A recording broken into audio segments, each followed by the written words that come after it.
What would you do if you woke up before 5 a.m. every single day? Would you spend those quiet hours chasing distractions, or would you take control of your mind and your life?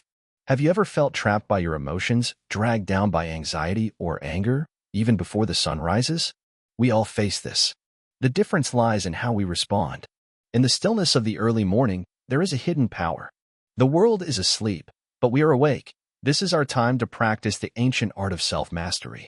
The great Stoic philosopher Seneca once said, "It is not that we have a short time to live, but that we waste much of it."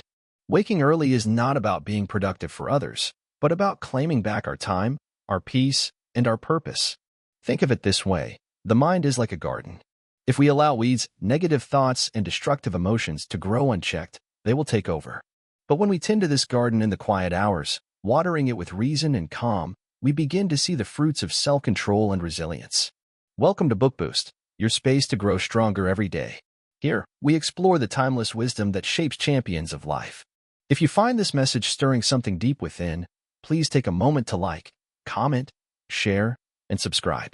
Your journey towards unshakable calm and steady strength begins here. Please drop down your one thought on believe in yourself in the comments. We want to hear your voice. Because believing in yourself is the first step toward mastering your emotions and your destiny.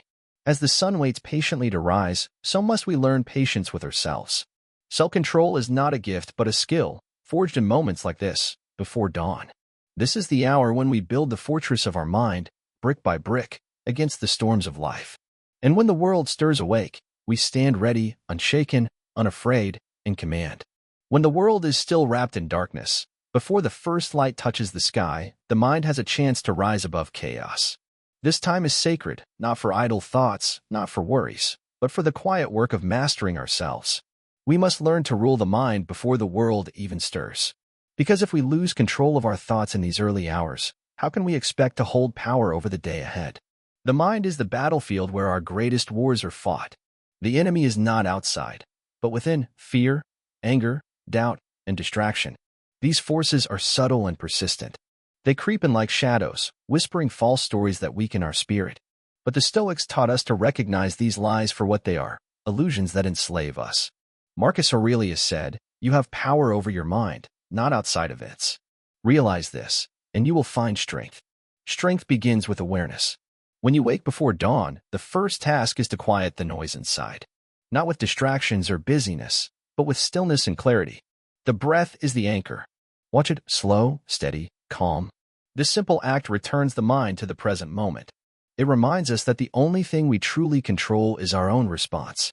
The storms of emotion may rage, but we decide how to weather them. Each morning, take a moment to reflect on what you will face. Do not run from the difficulties of the day, but meet them with courage. Epictetus, a slave-turned-philosopher, urged us to prepare our minds for hardship. Remember that you are an actor in a play, which is as the playwright wants it to be. We are not victims of circumstance, but players with the power to choose how we act. This preparation is not about denying reality.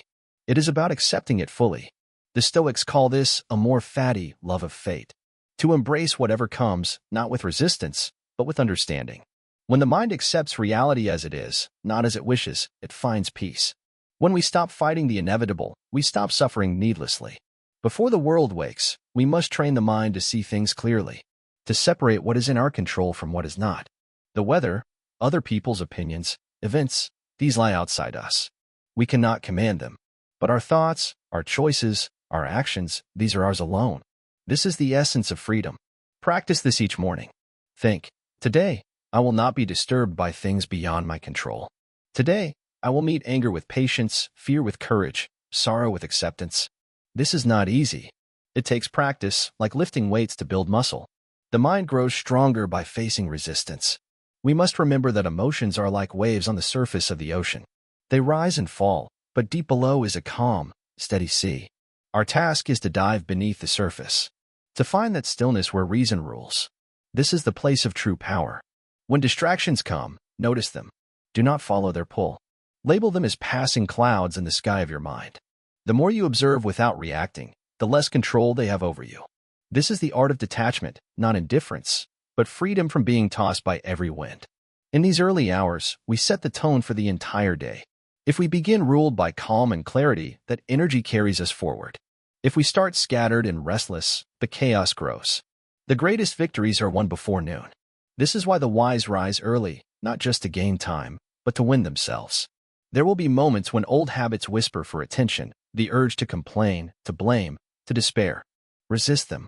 Remember the Stoic truth. Suffering is not caused by events themselves, but by our judgments about them. Change the judgment, and the suffering fades.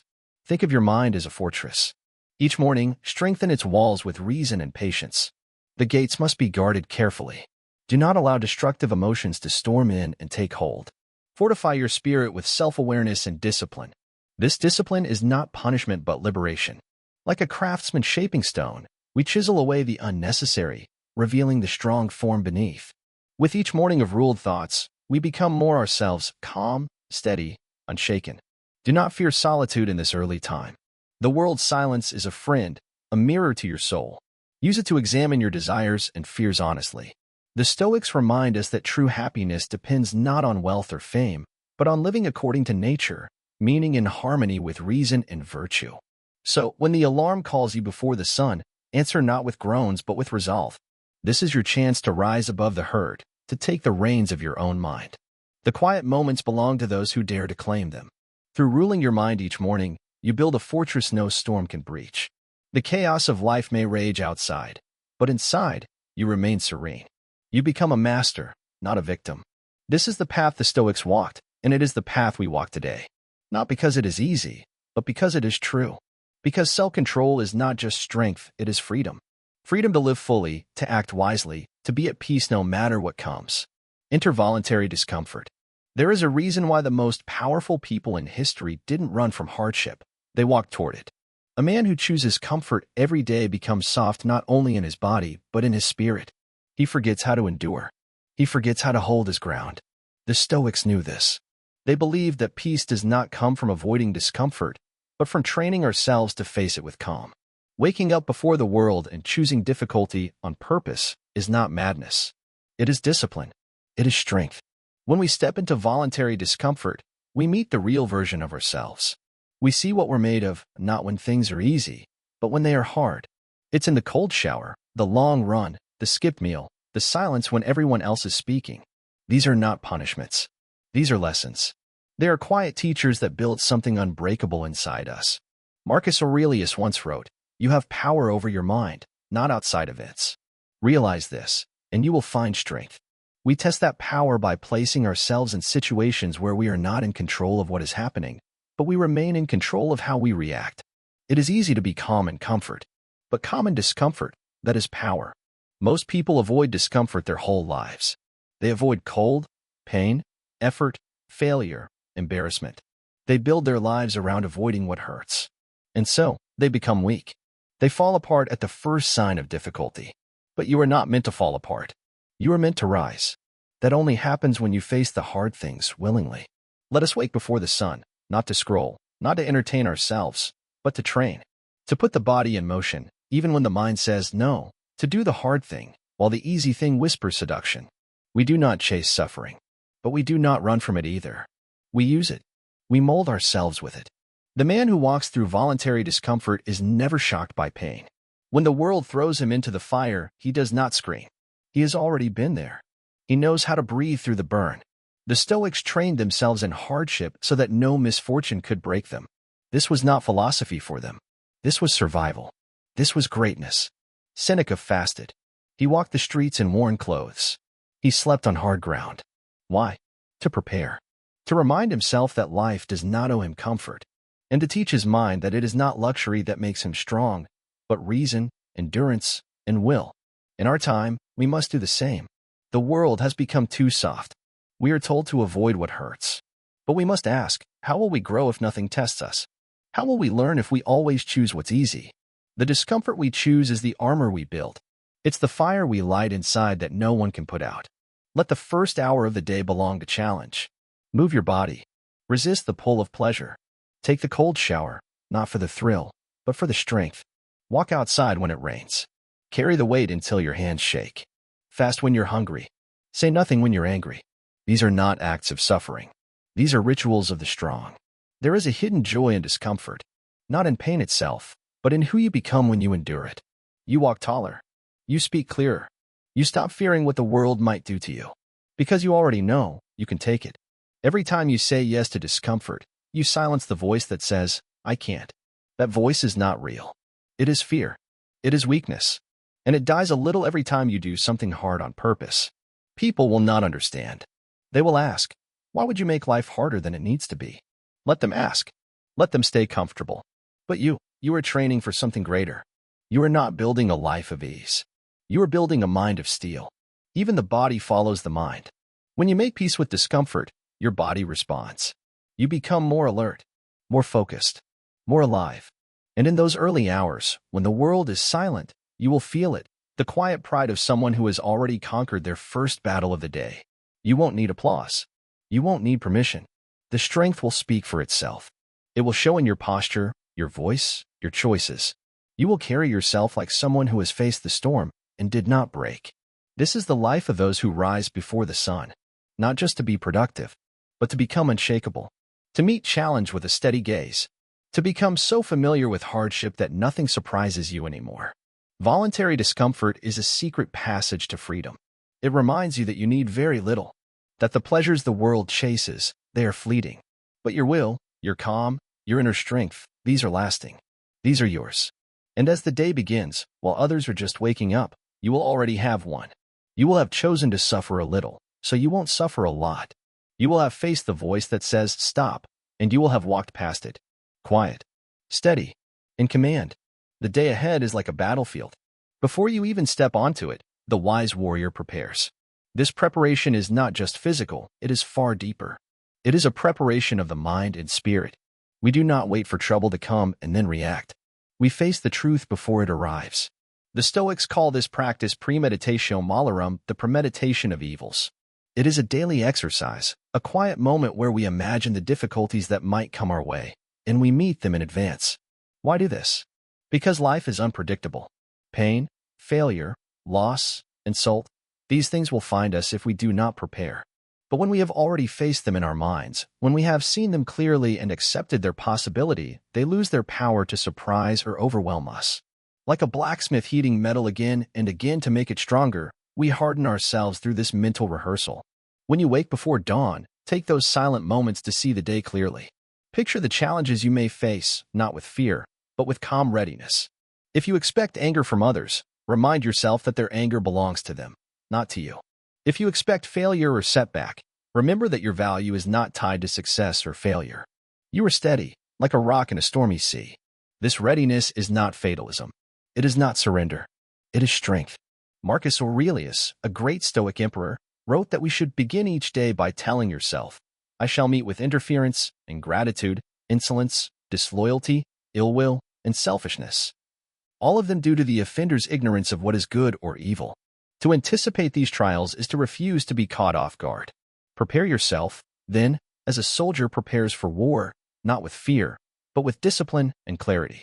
Your mind is your greatest weapon and your strongest shield. Sharpen it each morning with truth. Know that hardships will come. Know that you will not be perfect. But know also that these things will not break you unless you allow them to. In these moments of preparation, practice gratitude. Recognize that having to face difficulty is the opportunity to grow. To struggle is to become stronger. Without resistance, the mind and spirit weaken. Just as muscles grow only by lifting heavy weights, our inner strength is forged through hardship. We are not meant to live in comfort alone, but to thrive in the face of life's trials. Do not waste your energy trying to control what cannot be controlled. The world will behave as it will. People will act as they do. But you have absolute control over your own thoughts, your own judgments, your own choices. In this lies your freedom. The ancient Stoics remind us that freedom is the power to live in agreement with nature and reason, not to be slaves to passion or circumstance. This is why the early hours are sacred. In the silence before dawn, when distractions are few and your mind is clearer, you can see your life as it truly is.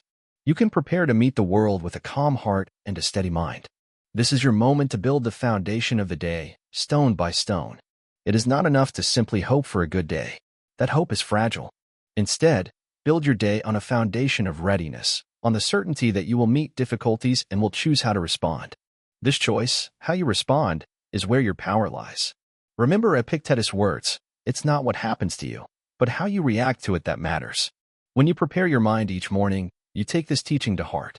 You become a master of yourself, not a slave to circumstance. Think of your mind as a fortress. Every morning, strengthen its walls. Fill it with reason, courage, patience, and justice. Let your emotions be like the weather, sometimes stormy, sometimes calm, but never allowing them to break through the walls you have built. And when challenges come, as they will, you stand firm. You do not waste time on bitterness or regret. Instead, you ask, what is within my power here? What can I control? What kind of person do I want to be in this moment? This daily practice is the secret of the wise. They do not wait for life to shape them. They shape their own minds first. They accept the things they cannot change and change the things they can, always guided by reason and virtue. So when you rise before the world wakes, do not rush into noise and chaos. Instead, prepare. Meet yourself in the quiet. Steel your mind with the knowledge that hardship is inevitable, but suffering is optional. Your strength is born from how you meet each trial. Live each day with this readiness, not as a prisoner to fate, but as a commander of your own soul. Let this be your battle cry in silence. I am ready. I am steady. I will meet the day with courage. In this practice, we find freedom. In this practice, we become unshakable.